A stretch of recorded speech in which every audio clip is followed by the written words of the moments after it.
Before we get started, don't forget to check out my new fairy fantasy novel, The Ghosts of Nothing. It's about a girl from a haunted town that turns out to have a bigger fairy problem than a ghost problem. It's available on Amazon and in other stores now. There are fairies on the farm.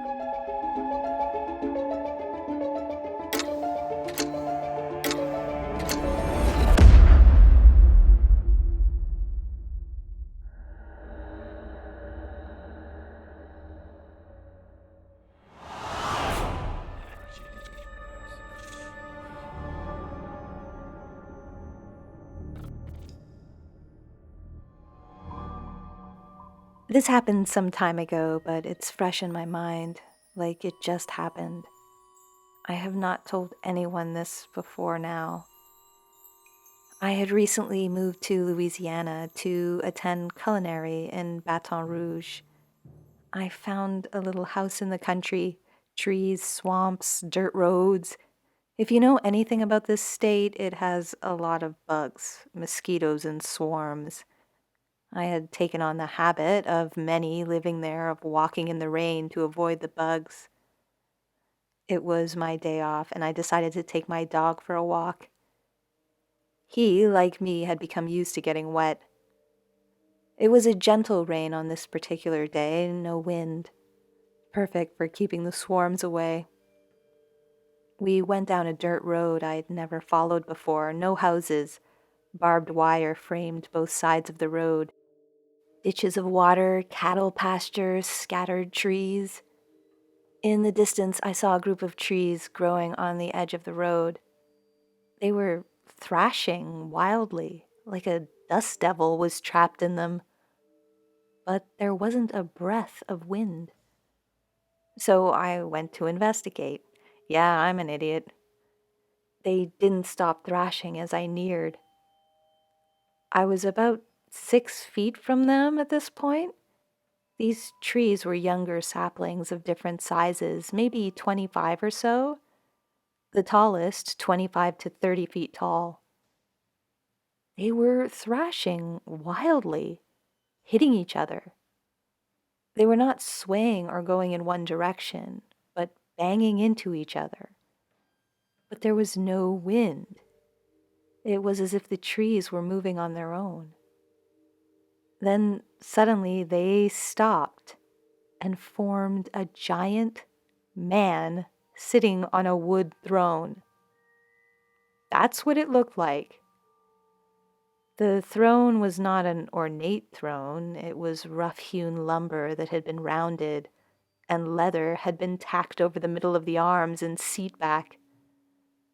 The man sitting there was staring sternly at me. His features reminded me of how they depict dwarves in The Hobbit.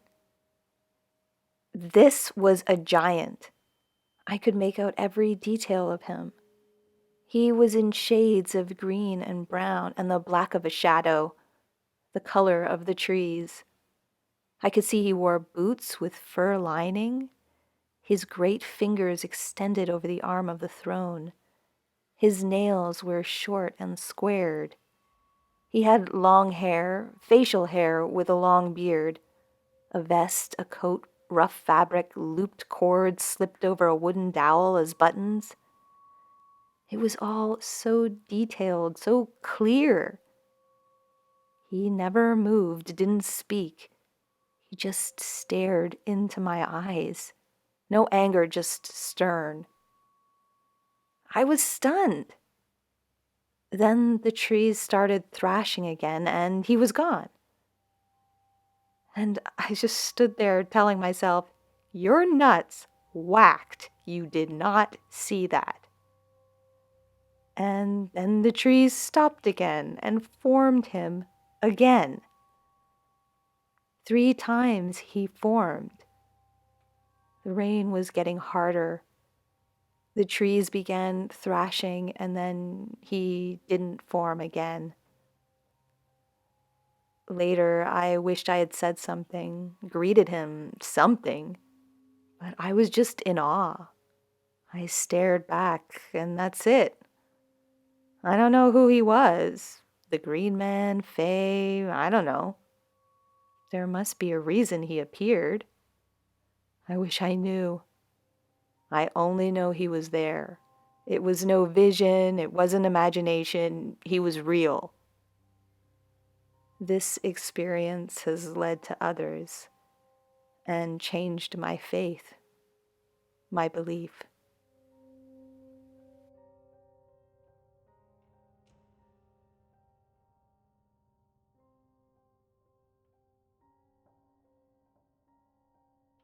This happened in England, in Lancashire, in the mid-90s. At the time, I was a practicing pagan. I was out in the woods with a group of friends. We were gathering firewood for an evening we had planned. It was autumn, and we had a bag of apples with us, and were planning to bake them with butter and cinnamon in aluminum foil in the embers of a bonfire.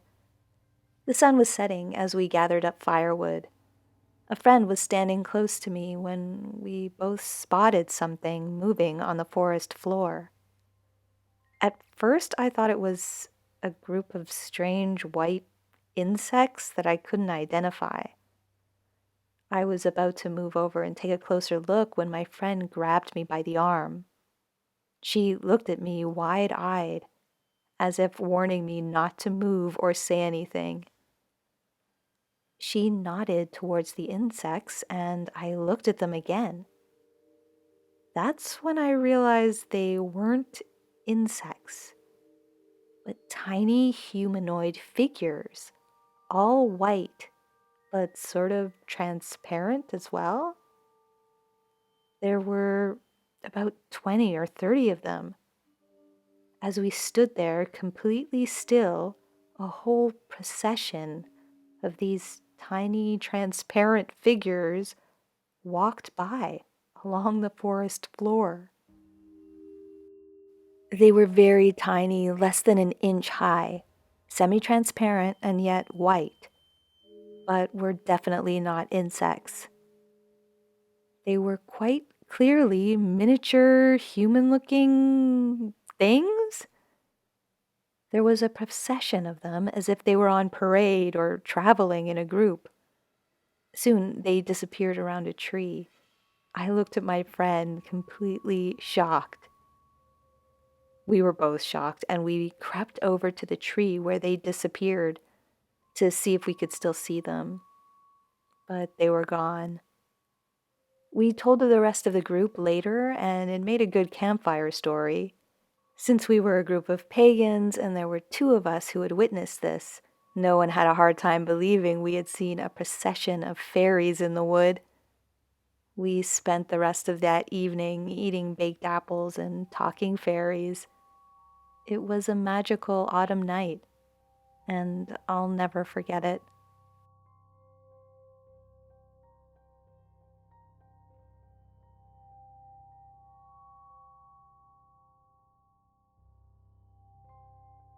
When my mother was a young girl living in County Limerick, Ireland, her father sent her to fetch a bucket of water many fields away from where they lived. On the way back with the water, she stopped at the top of a low-lying hill to rest. Looking back down over the fields, she saw a large group of people, all dancing around in a circle in one of the many fairy forts or stone circles that we have in the area. She described their collective dress as comprising of similar colors: red, green, and blue. The people were also wearing hats or caps. My mother knew that the area in which she lived at the time of the sighting was sparsely populated, with only a few neighbors close by, and those who lived there were not rich or rich enough to have that many people partaking in that type of merriment. And even if they were, it was very early in the day to be doing so, and the fairy fort was several fields away from the nearest road. It dawned on her that these people were no ordinary people, and she could sense that she was not supposed to be looking at this dance. She took off running back to her father's house, spilling most of the water on the way. In doing so, upon her return, she got a good telling off. She relayed this story to me many years ago, only after listening to a local radio station documentary on Irish folklore and legends. A caller phoned in and told a story which was very similar to hers. A group of people dancing around in a circle in a fairy fort, wearing similarly colored clothes. This caller's story would have taken place in the same decade that my mother's had hers. My mother kept this story to herself for many decades. I suppose from a combination of worrying about ridicule, she grew up in Catholic Ireland, and the fact that one was to be careful when speaking about the little people. The particular fairy fort in question still exists and is in Limerick, though now it's completely overgrown with trees and undergrowth.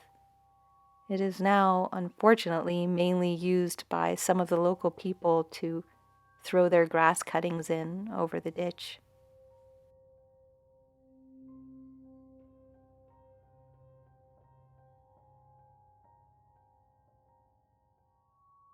This happened in Portugal.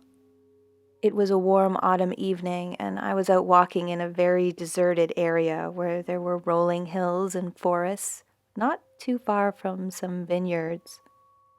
It was very beautiful at this time of year. It was an area where I didn't usually walk, but for some reason I felt drawn there on that day. As I walked over a hill heading in the direction of the forest, a large group of people came into view.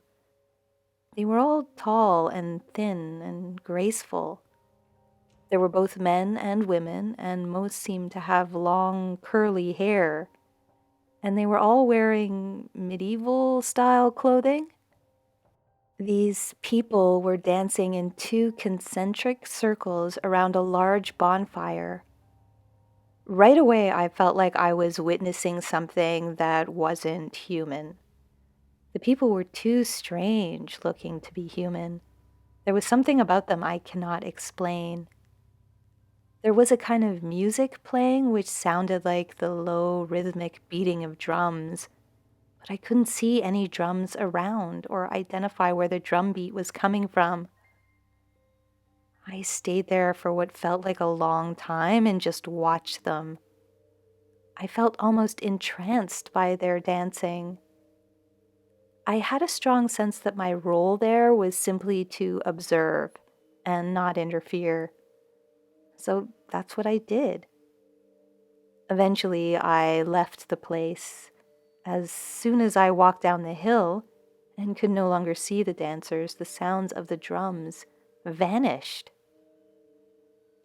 I don't know why I was allowed to witness this, but I know I felt impelled to the place, drawn there, as if I was meant to see it. I only wish I knew the reason. It has bothered me ever since. But even still, I'm glad I had the experience.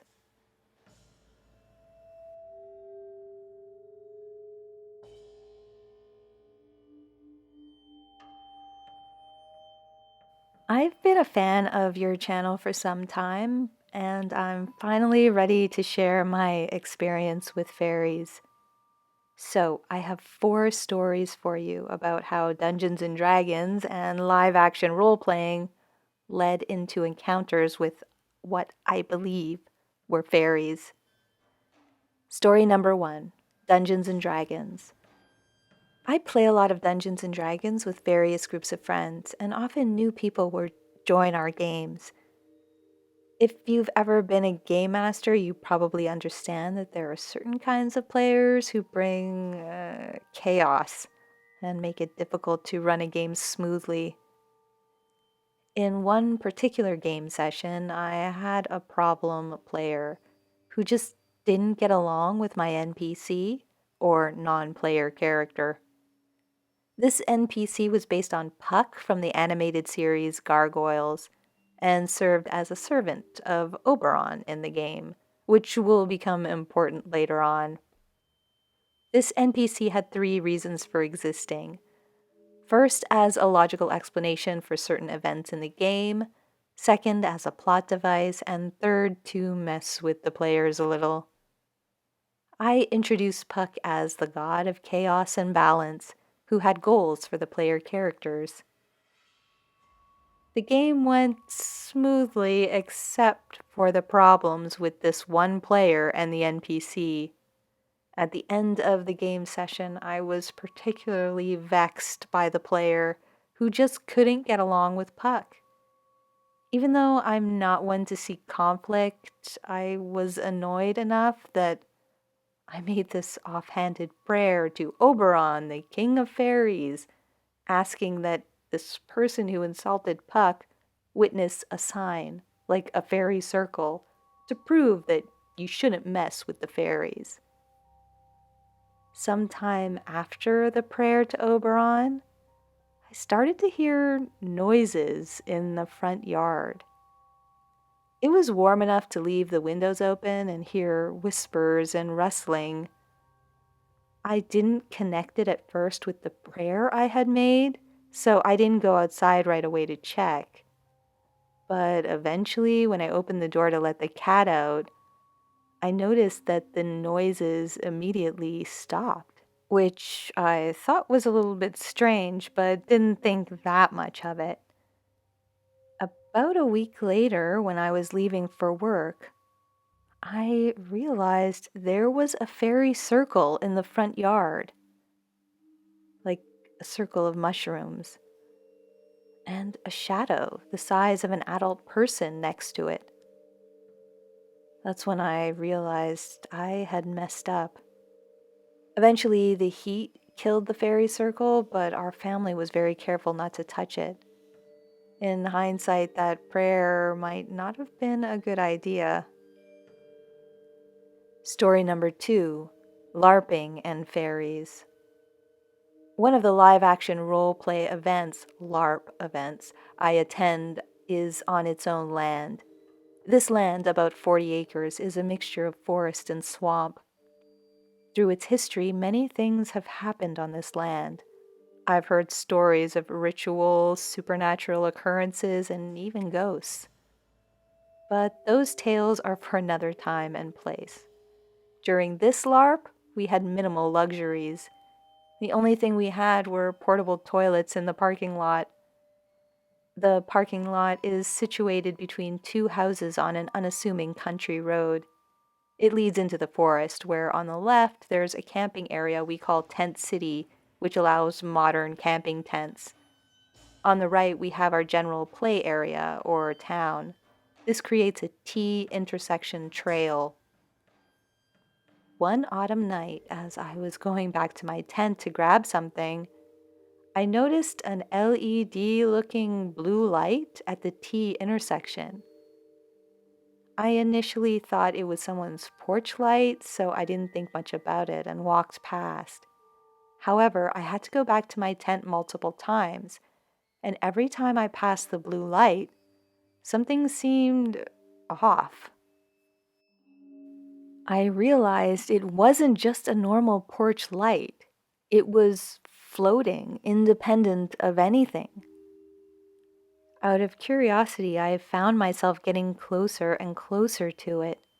And just as I got close enough to reach out and touch it, it flew off in a straight path towards the left, down the trail toward the parking lot. You would think this would be the end of the story, but a sighting of a red light occurred about 2 or 3 years after my encounter with the blue light. And that leads to the next story. Story number 3, fake but possibly real Druid's Grove. To provide some context, the person running this grove is an actual practitioner of Druid traditions. This story takes place after the light sighting I mentioned earlier. The primary caretaker of the grove was experiencing some health problems. I wanted to give back by helping her out and working on the grove for her.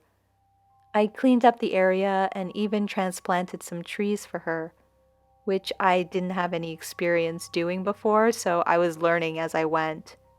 One day, while working in the grove, I noticed a particular sapling. There were stones arranged in a circle around it. The sapling was dead. So I ventured off into the forest to find another sapling to hopefully replace it. As I was searching, I suddenly had this sensation take over me. It's hard to explain, but it was like my body was moving on its own without my brain making any of the decisions. It was as if my purpose was to complete this task and replace the sapling, and my body was going to do it for me whether I wanted to or not. I worked with intensity and vigor, not stopping for anything, not even to wipe away sweat, drink water, or swat mosquitoes. I was in this intense flow state. It was like I was doing a job I had done hundreds of times before and was just letting my body do it from muscle memory, even though transplanting trees was new to me. I decided not to fight the feeling because it was speeding up the effort. This continued until there was nothing more that could be done to transplant the sapling. In the end, I had completed the task perfectly and in record time. It was an unusual feeling, and I felt there had to be some kind of influence going on as I had worked. When I messaged the owner of the grove about this phenomenon, I asked her if she thought it might have had something to do with the fact that this was a druid's grove, and maybe there were lingering energies there. But the owner's response was unexpected. She said that even though she was indeed a practitioner, the grove itself wasn't used for any sort of practices, and she hadn't had any experiences there herself. Essentially, the Druid's Grove was a fake. So she didn't think whatever I had experienced was related to that. I didn't know what to say about this since the experience I'd had was so vivid and strange. Maybe there was more to the grove than the owner thought. This leads to the final story. Story number 4, the red light in the forest. Some of these events are recounted secondhand, but I witnessed the red light myself. We were in a forest doing a LARP when the light appeared. A veteran player of the LARP, who I'll keep vague about just to protect their identity, had volunteered to play as an NPC to attack some player characters in different camps on our land. As this player moved from camp to camp, they were followed by a red LED looking light. The player tried to get rid of it by hiding and being stealthy, but the light always found them, following the trail they left behind. Trying to evade the light, the player had the sensation that they were being driven like a sheep by a sheepdog. This light led the player eventually to the same abandoned druid's grove where I'd had my experience with the sapling transplant, which by this time had been unused for about a year. This encounter freaked the player out so much that they decided to go home and didn't return to the LARP for the rest of the year. I also saw the light, and we couldn't explain where it was coming from. There was no rational explanation for it. I don't know if there's a connection between druid practices and fairies, but I thought it would be interesting to share, given that the grove was supposed to be a druid's grove, and I know that the owner was a practitioner. I don't know if there's a connection between Dungeons and Dragons and role playing games and fairies, but given everything I experienced, I think it's a possibility.